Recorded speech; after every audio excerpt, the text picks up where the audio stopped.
चलो बेटा अगले टर्न पर चलते हैं।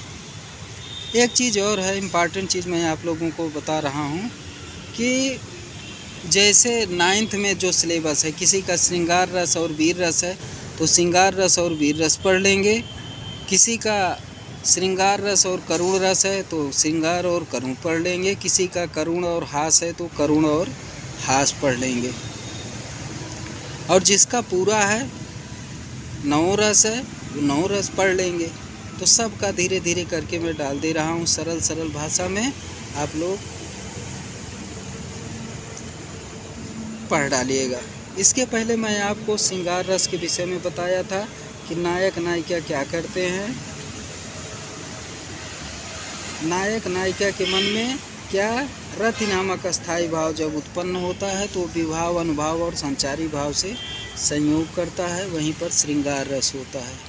शॉर्ट कट कोई तरीका नहीं है पढ़ने का, है ना। लॉन्ग में पढ़े रहेंगे आप लोग तो शॉर्ट में लिख ले जाएंगे। परिभाषा उदाहरण जो भी पूछे आगे मैं उस चीज़ को बताऊंगा। अब श्रृंगार रस का उदाहरण ये देखिए, जैसे है बतरस लालच लाल की मुरली धरी लुकाए, सौ करे भवहन हंसे दैन कहे नट जाए। यानी क्या है, भगवान श्री कृष्ण की मुरली गोपियाँ क्या कर रही हैं, चुरा के रख दी हैं। क्यों? क्योंकि वो बात करना चाहती हैं किससे, भगवान श्री कृष्ण से। इसलिए यहाँ पर श्रृंगार रस का ये अच्छा उदाहरण है। दूसरा है लता ओट सब सखिन लखाए, श्यामल गौर किशोर सुहाए। ठीक है, एक उदाहरण ये है। इसमें जो है सीता जी के विषय में है कि सारी सखियाँ और सीता जी लताओं के ओट से किसको देख रही हैं, भगवान श्री रामचंद्र जी को देख रही हैं।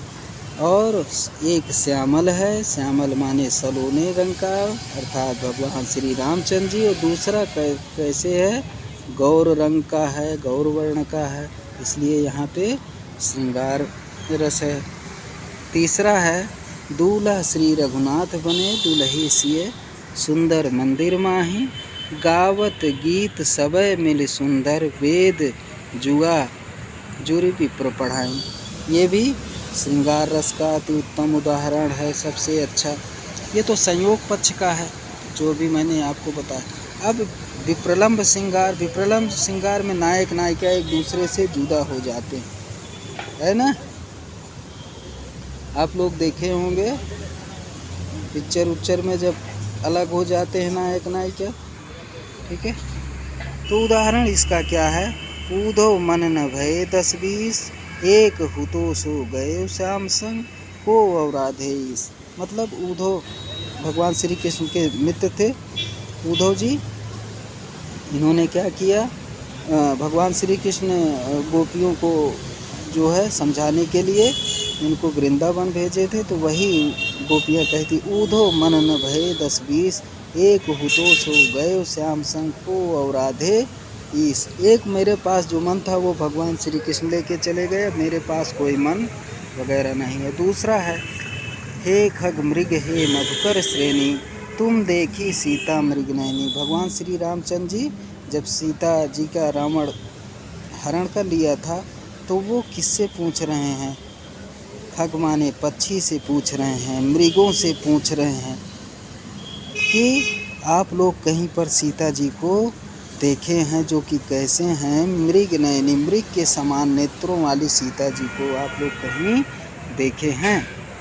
ठीक है बेटा, इसी पे रख रहा हूँ इसको उदाहरण। इन उदाहरणों में से कोई भी उदाहरण आप लोग तैयार कर लीजिएगा संयोग और विप्रलंब का। 2-2, 3-3 उदाहरण, 4-4 उदाहरण में करके डाल दे रहा हूँ, आपके सिलेबस की चीज़ है।